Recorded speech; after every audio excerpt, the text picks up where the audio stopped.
நண்பர் சி.வி. சண்முகம் அவர்கள் பெண்களை பற்றி தவறாக பேசியதற்கு அவரே மன்னிப்பு கேட்டுவிட்டார்கள். மன்னிப்பு கேட்டதற்கு பிறகு நான் பற்றி விமர்சனம் சொல்வது சரியாக இருக்காது. இருப்பினும் ஒன்றை சொல்லுகிறேன். திண்டுக்கல் சீனிவாசன் அவர் பின்தொடர்ச்சியாக அவர் ஒரு நேற்றைய ஆர்ப்பாட்டத்திலே ஒன்றை பேசுகிறார். இவையெல்லாம் பெண்களை இழிவுபடுத்தப்படும் செயல்களாக நான் கருதுகிறேன். இங்கேதான் இந்திய திருநாடு தான் பெண்களை தெய்வமாக வணங்குகின்ற திருநாடு. தமிழ்நாடும் அப்படித்தான். புத்தபிரான் பிறந்த பொழுது முதல் முறையாக அவருடைய புத்தபிரான வரலாற்றை எழுதுகின்ற பொழுது சொல்லுவார்கள், மங்கையராய் பிறப்பதற்கே மாதவம் செய்திட வேண்டுமம்மா என பாடல் தொடங்கி அது பின்தொடர்ச்சியாக புத்தபெருமானை புகழை பாடிக்கொண்டிருக்கிறது.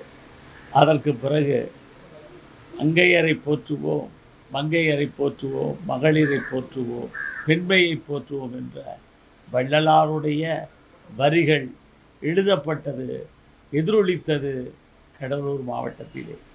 அங்கே இருந்து இப்படி பேசுகிறார் என்று சொன்னால் உண்மையிலே எனக்கு வருத்தமாக இருக்கிறது. அவர் மன்னிப்பு கேட்டுவிட்டார்.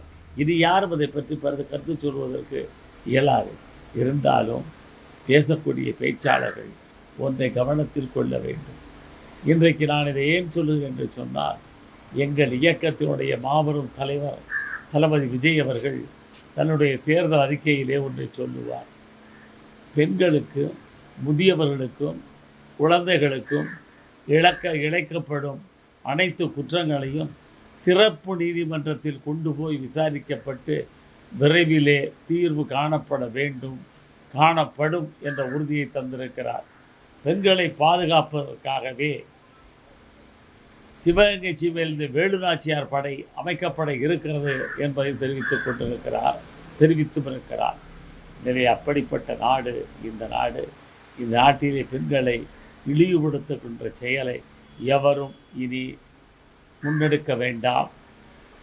பேரறிஞர் அண்ணா சொன்னதைப் போல நல்ல நடை இருக்க நரகல் நடை நமக்கு எதற்கு என்ற உணர்வோடு பேச வேண்டும் என்று கேட்டுக்கொள்கிறேன்.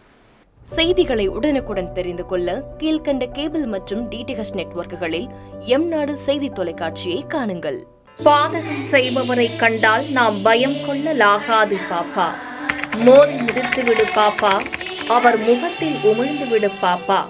அண்மை செய்திகளை உடனுக்குடன் தெரிந்து கொள்ள இணைந்திருங்கள் எம்நாடு தொலைக்காட்சியுடன்.